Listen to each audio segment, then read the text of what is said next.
তৃতীয়বারের মতো প্রধানমন্ত্রী হিসেবে নরেন্দ্র মোদীর শপথ গ্রহণ ঘিরে নেওয়া হচ্ছে নানা প্রস্তুতি। এইবার এই নির্বাচনে ভারতে আবার কেন্দ্রের দুর্বল সরকার হইল, তো তাইলে তার ফল কি হবে?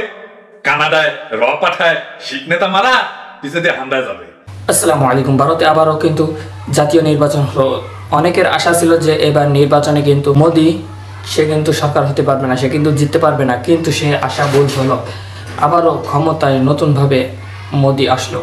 তো মোদি আসার কারণে ভারতের কতটা লাভ হলো এবং কতটা ক্ষতি হলো, মোদি প্রধানমন্ত্রী হওয়ার কারণে শেখ হাসিনার কতটা লাভ হবে, বাংলাদেশের কতটা ক্ষতি হবে, সম্পূর্ণ ভিডিও এই স্ক্রিনে দেখাবো। তো চলুন কথা না বাড়িয়ে এইবার এই নির্বাচনে ভারতে আবার কেন্দ্রের দুর্বল সরকার হইল, তো তাইলে তার ফল কি হবে? কানাডায় র পাঠায় শিখ নেতা মারা পিছে দিয়ে হামলায় যাবে। শরিক দলগুলোর ঠাপে রুলারের মতো সোজা থাকবে মোদি, কারণ জানে যে তেরিবেরি করলে শরিক দলগুলো তালাক দিয়া অন্যদিকে চলে যাবে। সত্যি কথা বলতে কি, মোদির বদলে কংগ্রেস আসলে হাসিনার সুবিধাই হইতো। মোদি হারলে হাসিনার কিন্তু একটা লাভ আছে। কি লাভ?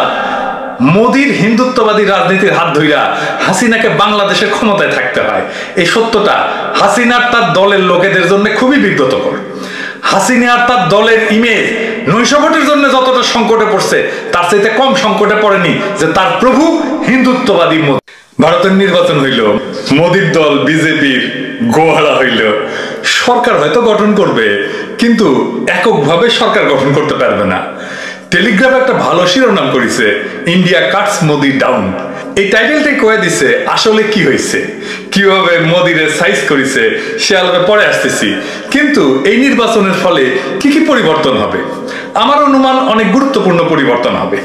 তো প্রিয় দর্শক, ভিডিওটা যদি ভালো লেগে থাকে অবশ্যই একটি লাইক দিবেন। আপনারা যদি এই চ্যানেলে নতুন হয়ে থাকেন অবশ্যই চ্যানেলটি সাবস্ক্রাইব করবেন। ভালো থাকবেন, সুস্থ থাকবেন, দেখা হবে অন্য কোনো ভিডিওতে।